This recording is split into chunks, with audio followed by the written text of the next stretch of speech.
Hi, welcome back to Empowered. I'm your host, Kelly, and I wanted to say obviously, Mother's Day's passed a few weeks ago, but this weekend will be Father's Day. So, I wanted to say happy belated Mother's Day to all the moms and stepmoms, bonus moms, whatever.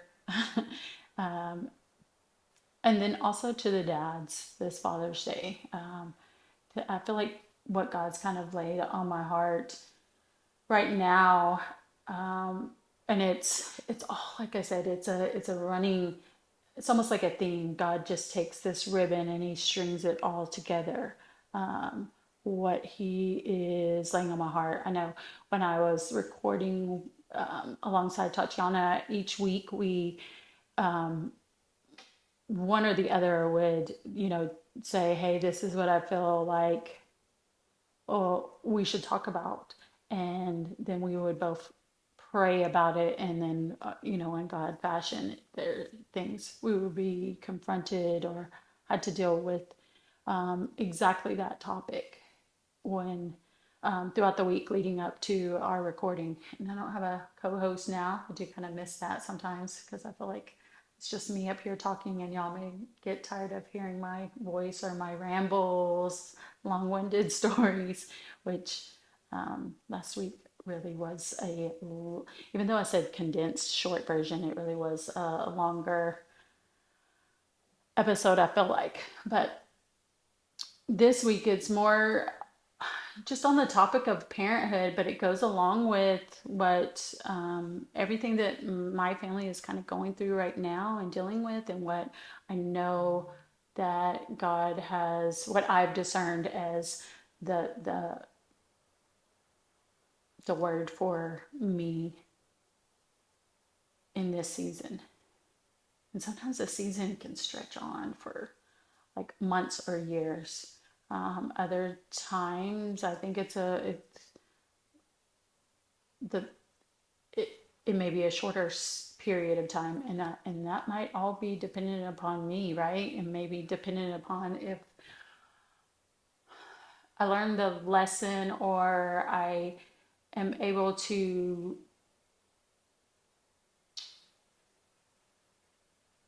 It's not about levels or even skill or anything like that, but I guess some of it is confronting something that I'm dealing with, and um, lay it down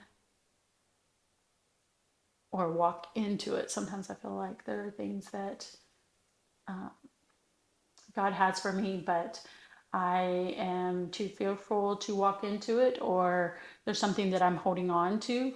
And that may be true of a lot of us, right? There's things that we hold on to that God wants us to lay down. And I'm saying all of that to say, like, the what I feel like He's been laying on my heart is every bit of the work I'm doing right now in this season of my life. Obviously, I've been single. I was married and divorced and been single for some years. And I've still obviously been a mother and mothered my children since day one. And I probably have talked about this before on here, that they are they're what I'm the most proud of, that, being their mom. And everything changed for me when I realized that I was pregnant. Obviously, this baby that was growing inside of me. And then the moment that I saw this little, I'm looking down and I'm just holding this little baby, everything, it just, it changed for me in that instance. I knew that it was no longer about what Kelly wanted, like not not saying that I can't have dreams or aspirations and desires, right? But the minute they put him in my arms, I realized, like, my needs and selfish needs, truthfully, my needs come second, right? Because this little being, this little baby needs me for everything, and obviously kids get older, grow up, and they don't need their dependency on me as a mom or their parents. It gets less, right? But I just knew in that instant, like, it's not about me anymore. And what I talked about last week is I was so set on, I want my kids to have a different childhood, a better childhood, if you will, than what I had. And I think my focus, I didn't realize it at the time, I was so hyper focused on them having a two-parent home, the mom and the dad, that I did not realize at the time, like, what was most important is a healthy mom, healthy dad, right? Um, and when I say healthy, I'm not just meaning like physical health, right? Uh, I mean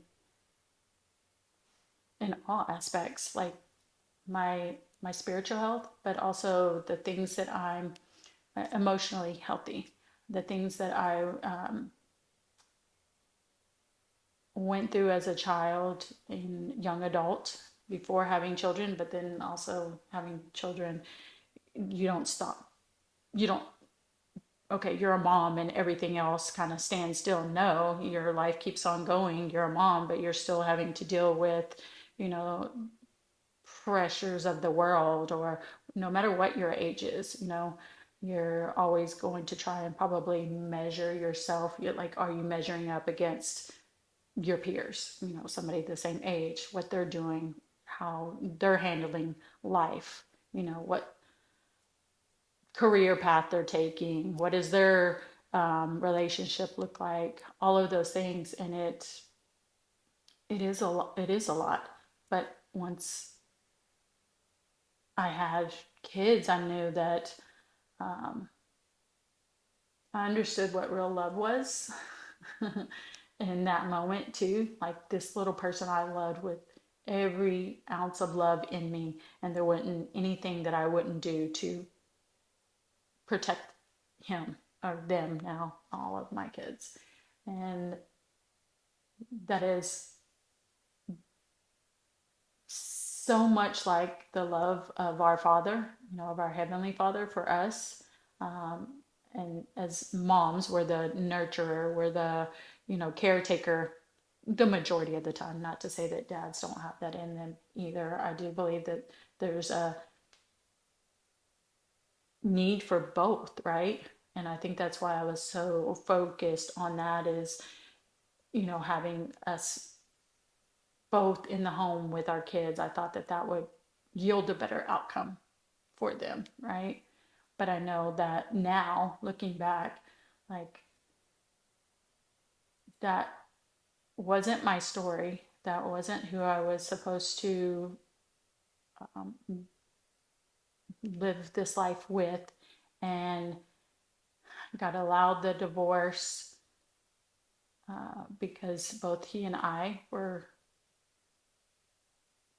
too selfish to um, put ourselves aside, put our what we wanted aside to do probably the internal work first. And why I felt like that part of my testimony was important, and even talking about him, I try to do a good job, I feel like, of not, I don't want to come across as bitter or angry, because I've forgiven him I've forgiven their dad years ago. And sometimes things will happen now, even though our kids are adults and, like, we have minimal interaction. There are things that I've had to forgive over and over again since then. But it is never about, like, wanting to trash talk him or talk poorly about anyone, because I try to hold myself to that same standard. Like, um, it's all about responsibility, taking responsibility for the things that you did or didn't do. Uh, I feel like I try to also, I do that to myself as well, and take accountability for my, wrongs. That's why I say I've said it for years. Like, I do not. place all the blame on him. I do not, I don't blame him for the, like the bulk of the blame on all on him for our, relationship ending, the marriage, the way it went, even the the abuse, the control, you know, the disrespect, all that happened in it. I allowed it, and why, I talked about last week as well, or talked about before, was, if I would have been the woman I am now,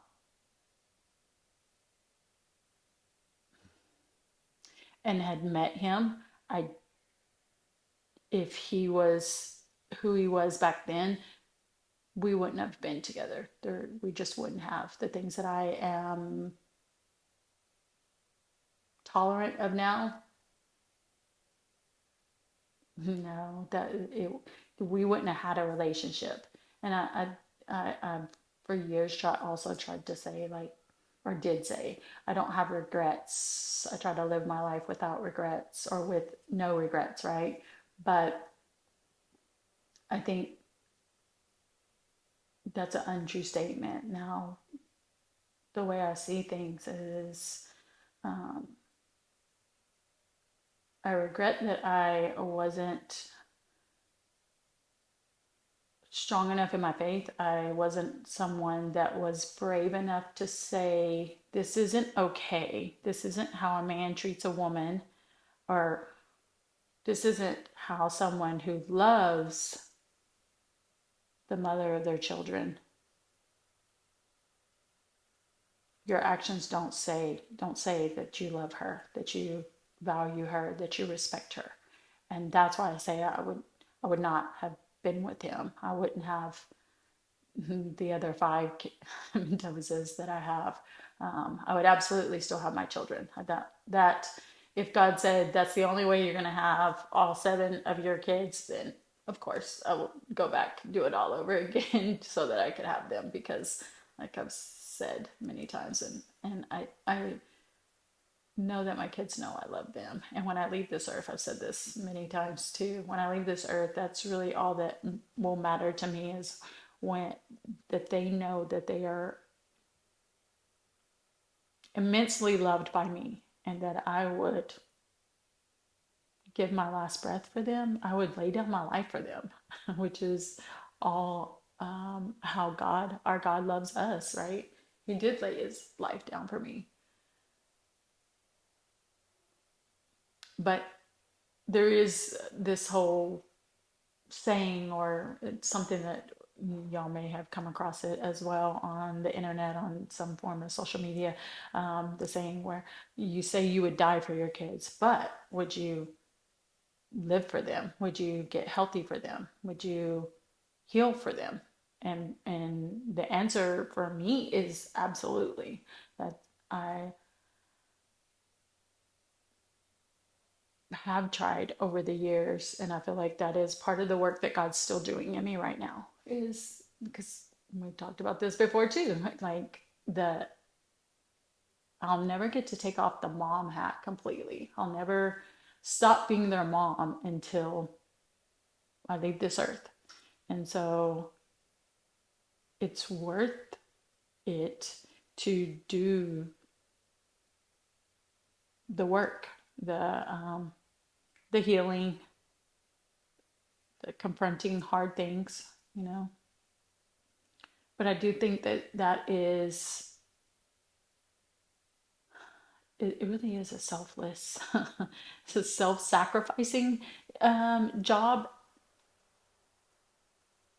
Not just mothers, parents in general, because I do know there's a lot of men that, and I stop right there. I do one day hope and pray, I'm praying about it, that God will have me bring on, somebody, a male, to come on and talk, because I know that I can only give you the female perspective. I can only give you the perspective of a mother, but, um, there's plenty of good fathers out there. Plenty of, I mean, my sons are some of those good men and good fathers. And so I'm so proud of them, and happy Father's Day. Early Father's Day. Well, this might come out next week, so but happy Father's Day, and I'm so proud of the men and the fathers that each one of you are and are becoming. And then there's a lot of good men out there. My brother is another one that I feel like he did not have a fair shake at life. And obviously, it's just as important for a young boy, a man, to have a father in their life, so that they know how to be a father and a good father, right? And so I am proud of him and the work that he's doing uh, to be there for his kiddos and for his family. Do the heavy lifting, that he's doing for them, and that is a lot of what I feel like. Same but different for moms, because we are the nurturer, we are the caretaker, and a lot of the times we're the ones that are in the house with the kids 24/7. And so it gets lonely, it is isolating, it doesn't seem fair a lot of times. uh, you feel like nobody notices all the behind. It really does feel like behind the scenes stuff, or the little things that you do to kind of keep the family going. That maybe the dad or the breadwinner will get, all the pats on the back for the nice big house that y'all just purchased, or the new car, or, the kids' birthday parties, things like that, right?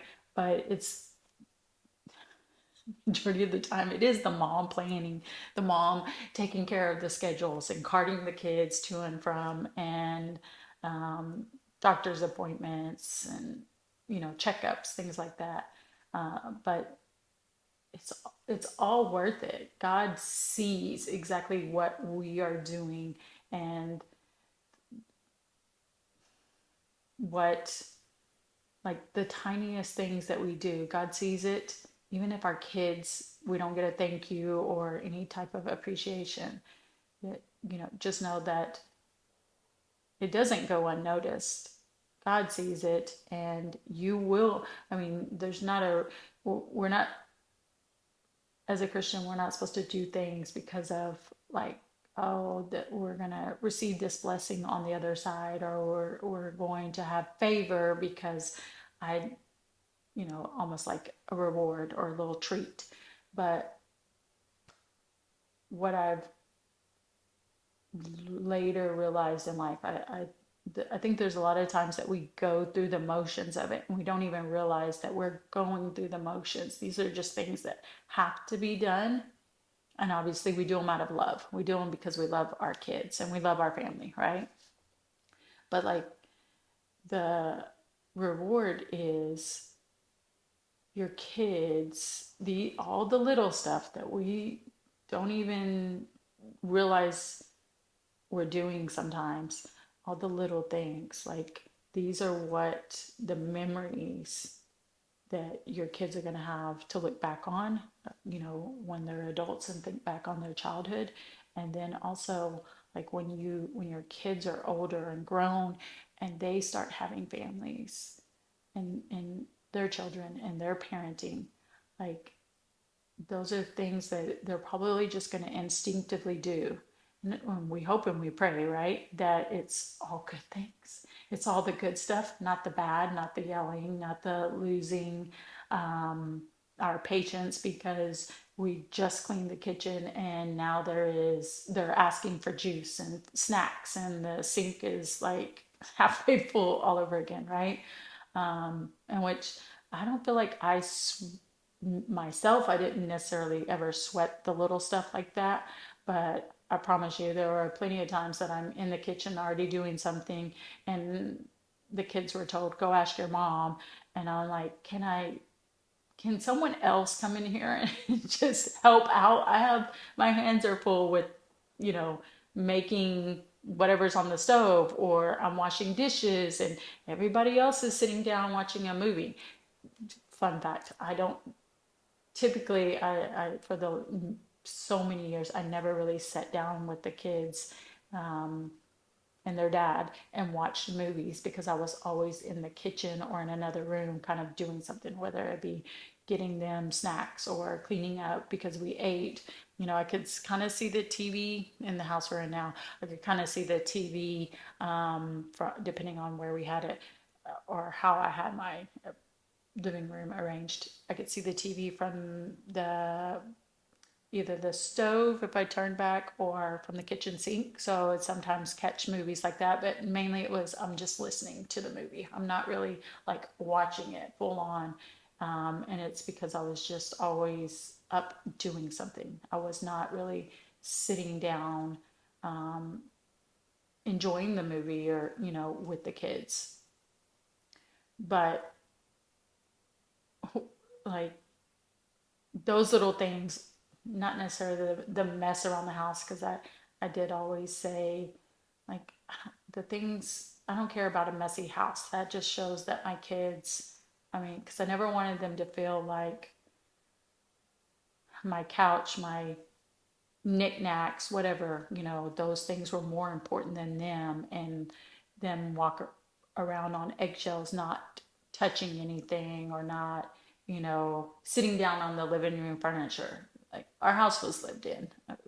We had six boys, one girl, so absolutely our house kind of probably looked like a jungle half of the time. The stuff that it, anyways, but like I didn't sweat the small stuff like that, but I do know, and truth be told, like, I will stop there too. Like, truth be told, I don't think that I realized um, all that I was doing in the moment. Just like I really didn't realize until I was out of the marriage, outside of that relationship, that it was not a healthy relationship, that it was not, that's not, that it was abuse. It just was. Um, and the same thing, I don't think that I realized it at the time. Not, I don't think, I know I didn't realize at the time that I was running on E most times, or just like I was probably overwhelmed, and I didn't, you know, when mine were little, there was not, well, because of the relationship, maybe there was, there probably was girls' nights, and, you know, hanging with friends,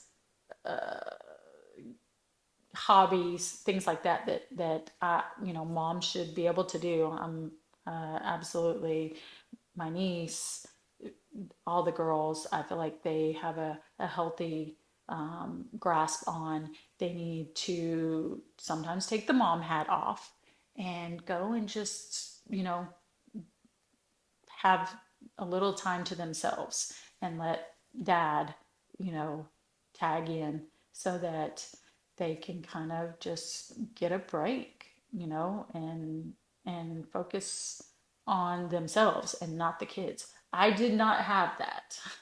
Also didn't really have much of a community around me either to come and help, like grandparents, or um, extended family, like aunts did not come. Well, my sister-in-law, but she lived in Hawaii for a big chunk of their childhood growing up.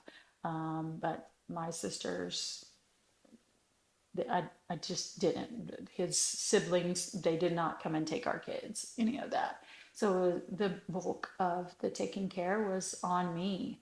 And so I did what I had to do. I didn't um, gripe or complain. Truthfully, I loved spending all my time with my kids. They brought me so much joy. They still do now, but they're just older. So it probably sounds bad the way I said that. But like that, I just enjoyed being with them all the time. And back to when, I'm holding this little newborn baby in my arms. I knew right then, or actually it was probably before that, um, that once I had kids, um, I I wanted to be the one to raise them. I didn't want to just stick them in daycare or leave them with anyone else while I go and focus, on a career or even if it was just a regular job, right? Uh,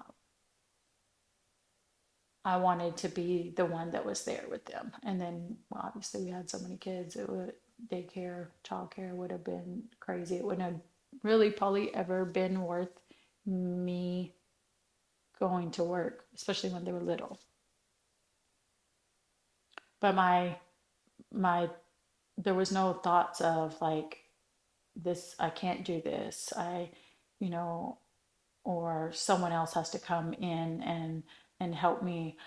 By the grace of God, I never went through postpartum, and even though it was probably drowning, I was able to be at home with them and take care of them. And they, I enjoyed being there with them and being able to. So I do like why, you know, say that and gave my ex-husband, the kid's dad, the props that I do, about him being a provider, because that's a huge responsibility. So I don't take that lightly either, and I'm sure that all the moms, um,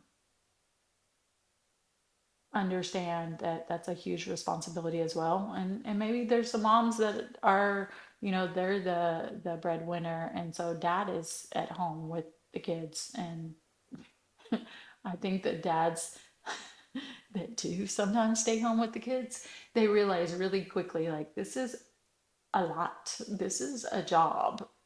That mom makes it seem easier than it really is. Um,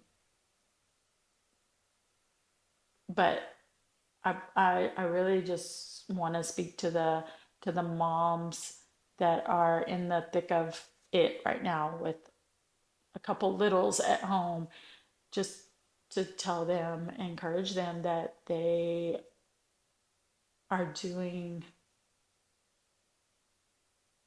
amazing. God has them right where He wants them. And even though the world may tell you that that is not what success looks like, that's, you're wasting years. You could be out in the world, working towards this degree or career and making this amount of money. No amount of money compares to a healthy and thriving and whole child who later in life, when they start having their relationships and have a family of their own, they're not dealing with the crap, the trauma, not to say that they won't, because I promise you, if you serve them fruit punch and they wanted apple juice, years later, years later, they would be like, you know what? I didn't get apple juice. None of mine have done that. I didn't get apple juice whenever I wanted, because you gave me fruit punch. There's, I'm pretty sure all of us have something in our childhood that we feel like we got the short end of the stick, or that wasn't fair, right? But goal is to, our goal should be to pour into our kids so they don't have to heal from their childhood. And I do know that what I'm doing, what I've set out to do, and when I had kids, that my true focus should have been on giving them the best version of me so that it didn't cause more pain, more trauma, mess them up, really, truthfully. I say that a lot. I thank God that even though everything that they have been through, even though even though all that they've been through because of me, because of our divorce, because of the people that have been brought into their life, um, they still turned out to be really good kids, I call them kids, but good people, good men, good, my daughter, she, she is probably her and my niece, probably the two bravest little ladies. I call them little ladies, but they're grown, grown adult women. Two of the bravest um, women that I know. Um, I'm somebody that has operated probably my whole life in out of fear, and I don't think either one of them, looking at them and the things that they've gone through, the things that they've done, um, I would not say that they are fearful or do things, shy away from things out of fear. No, so they didn't get that from me, which I am so thankful. Um, and so, yeah, I thank God every day that, in spite of what my kids have gone through, they've all really have turned out to be good human beings. And is that is my heart, that my kids would be good spouses and good parents, in spite of the things that I may have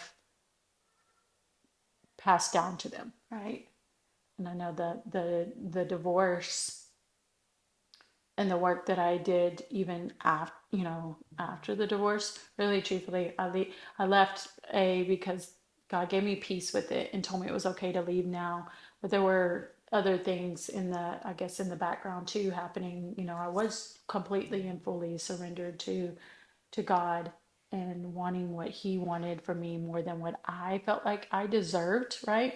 Wasn't necessarily what I wanted for me, but what I felt like I deserved. I felt like, you know, all these things that were happening to me, it was true, it was unfair, and that isn't what He had for me.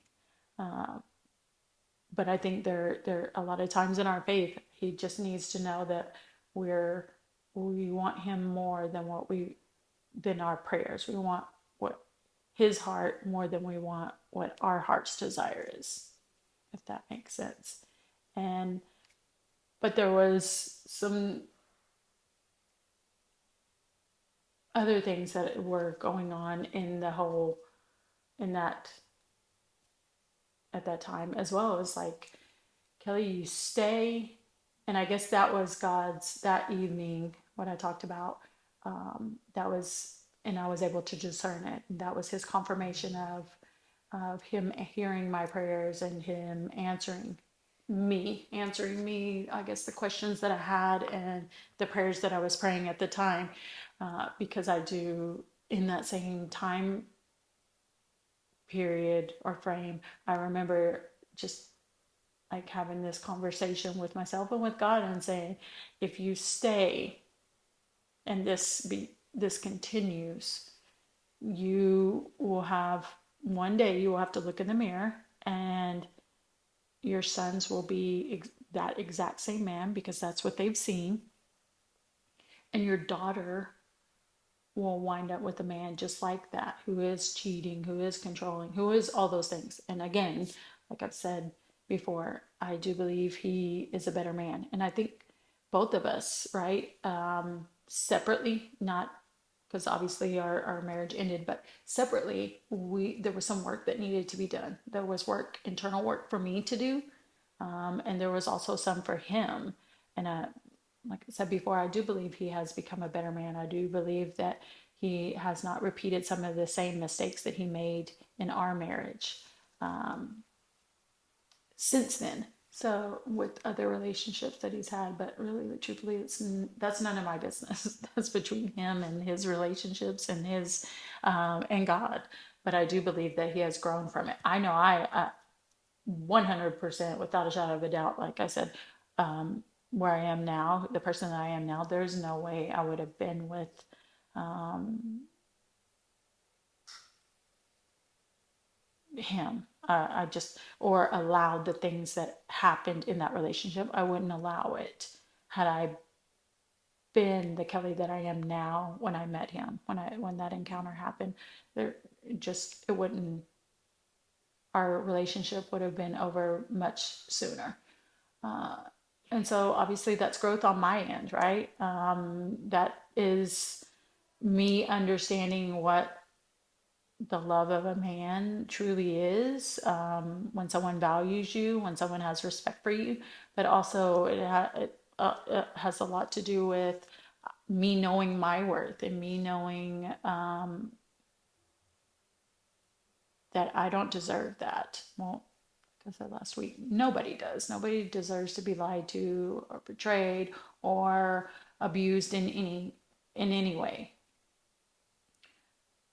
So that work that needed to be done, ultimately we God saw that it was we couldn't do it together, and that is another reason why I do believe He gave me the peace that He did, because it's if you're a believer, you know that it's you go into a contract or a covenant with God when you get married, not just your spouse, but with God.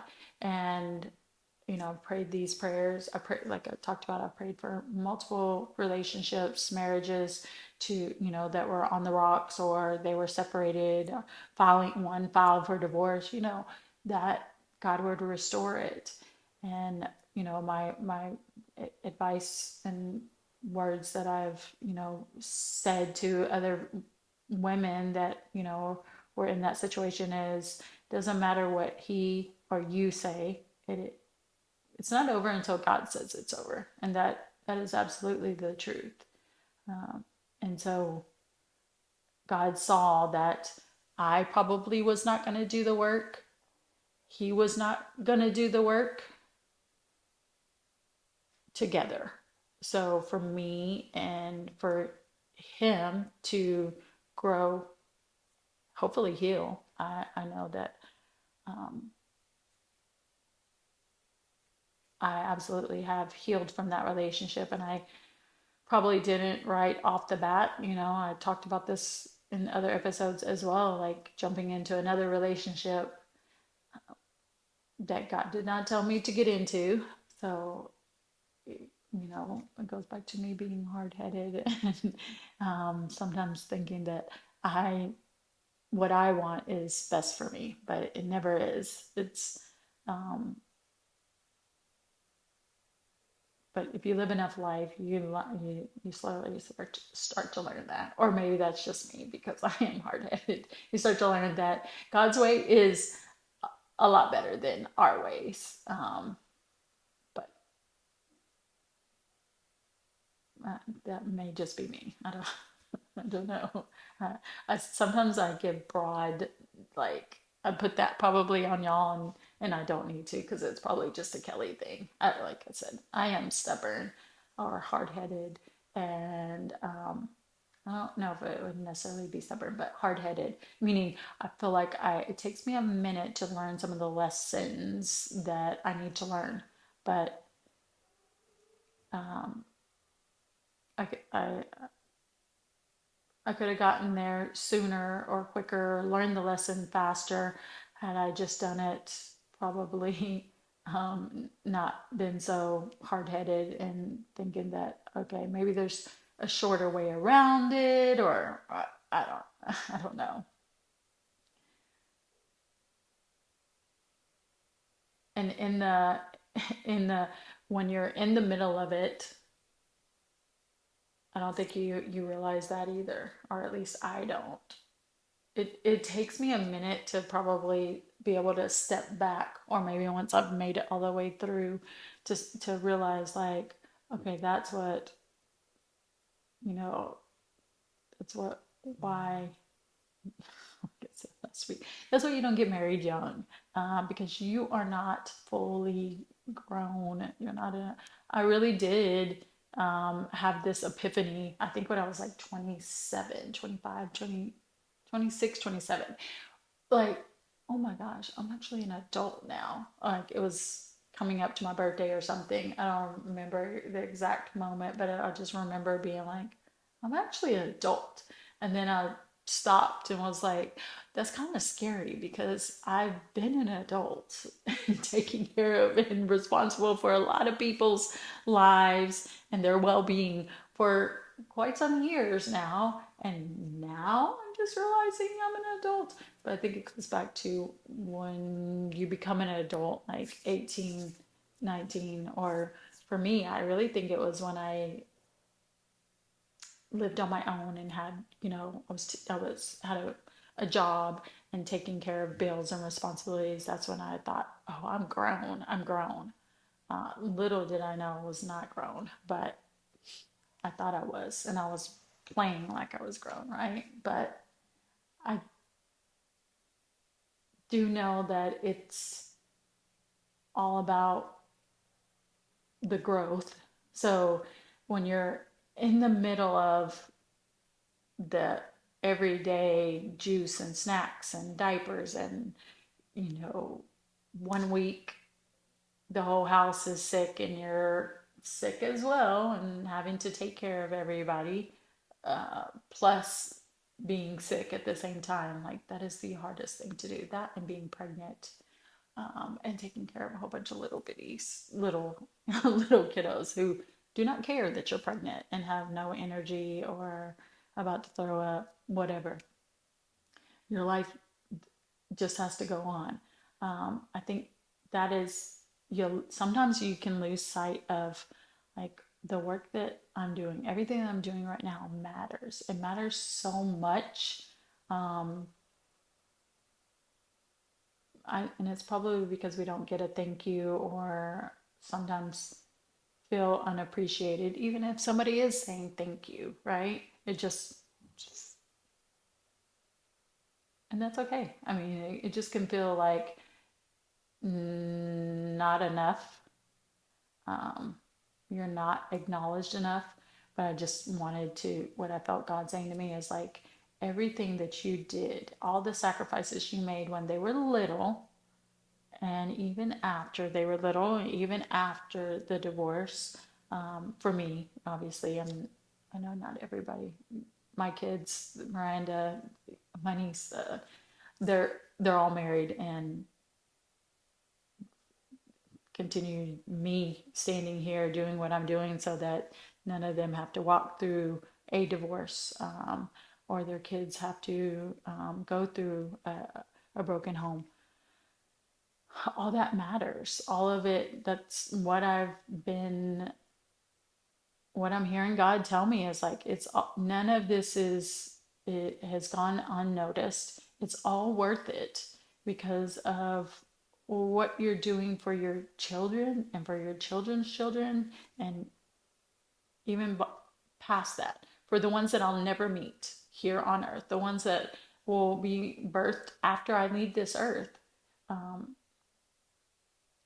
the the way I parent, the way I mother, and how I loved my kids, the protector that I've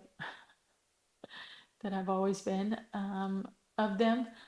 Uh, Anyone that knows me knows that I'm like, I have this saying like, you mess with my kids, that's a, you got a problem with my kids, you got a problem with me, is what I've always said, you know. And if I feel like anybody is making a move towards my kids or like a, um, not necessarily attack, but you know, almost like an attack on my children, the mama bear in me comes out, and I don't, there's nobody that I won't go after, to protect my kids.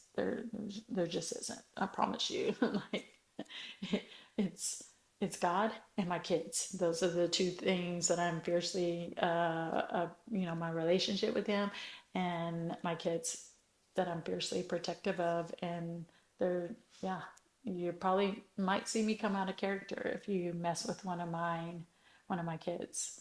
And so I do think that some of my kiddos just come by that naturally as well. They're very protective. Even my daughter, who's obviously she doesn't have any kids, but she has her dogs, and so like she's protective. She's just protective of her loved ones, um, and I think she probably has gotten that from me. Um, so that's why I know that my job, even though I don't have like this um, amazing career, or I can't say that I've done all of the, all these accolades, if you will. I don't have that, but the people that I raised are good people, have good hearts, kind, generous, flawed, yes, but, and I think that's another thing about me is I don't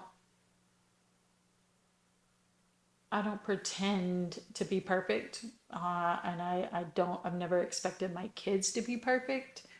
I'm sure there's things that they've done over their lifetime, or things that they have said, ways that they've acted that I'm not, I know that they're probably not proud of, and I'm not proud of as a mom, uh, as a parent.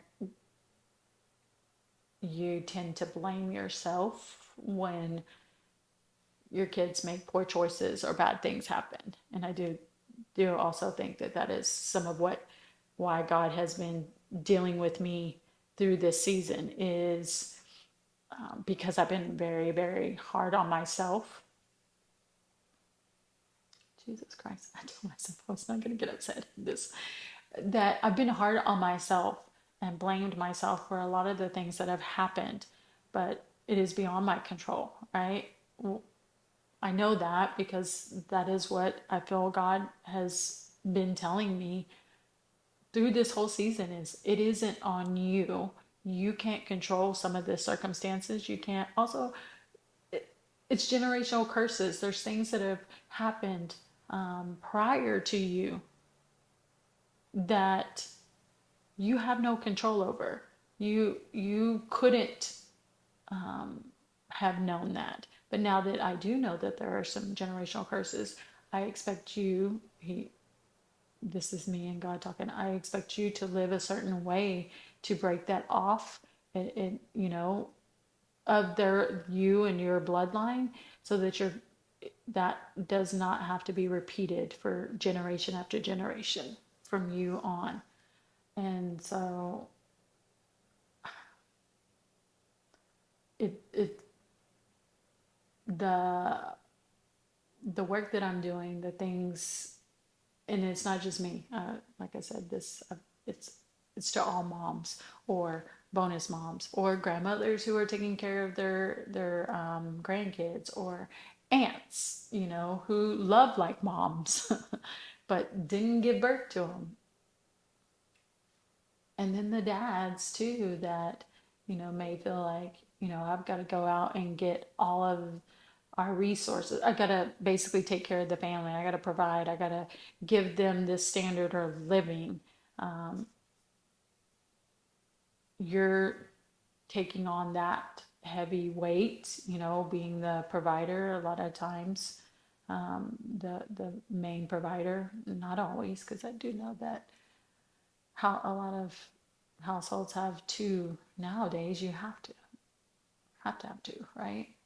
To be able to make it, you have to have two incomes, and then still, it's about budgeting and all of that. I can go on another topic, but but so both are seen, both are needed, both are valuable for your family, valuable to your family, to your children. Like, they need the moms, they need their dads, but they, more than anything, they need happy, whole, and present parents. And so I hope that the parents that feel like nothing they're doing is, that it doesn't make a difference, that it's, nobody cares. I promise you that it is making a difference, and your kids need you, your family needs you, and they're lucky to have you. And just know that God sees you. That's the main point, is all that you go through, all that I've gone through. God sees it, and there's a reward. He hears my prayers. He is answering those prayers in real time. Before I go, I was gonna say, I, in this season, it's been a lot of hard, tough days, more tough days than good days, I would say. But in my prayers and in my talking with God and being faithful in my walk and standing where I'm standing, I've talked about how God has, throughout this, just given me timely little, not even, the little nuggets that He's like, just hang on, hold on a little bit longer, hang on, this is what I'm doing, this is how I'm turning things around, this is where, I'm going to show you that these prayers that you've been praying for years are coming to fruition. He does it time and time and time again. So this, before I leave, I wanted to end on this, and then I'll let y'all go. And I do hope everyone has a happy Father's Day. But this past Sunday, one of my boys was baptized, and not just him, but his wife was baptized. I was there. My ex was there, so like his dad. A couple other family members were there. Obviously, some that weren't, who couldn't be there. But the that was all just like him saying, "You're doing everything that I asked you to do, and here's some of your reward right here." And I'm just so thankful that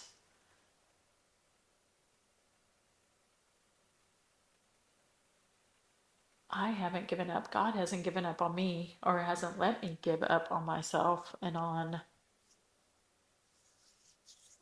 what it is that He wants me to do. No, I mean, Sunday was just a really good day. It was, uh, just the way I saw it, how it lifted up my spirits and helped me just to know that things are turning around, and it may not be right now, it may be later on down the line, but I'm going to see all the goodness of God, all the answered prayers. I'm going to see it. Some of it probably here on earth in my lifetime, and other times I'm not going to see those blessings or those rewards until I get to heaven.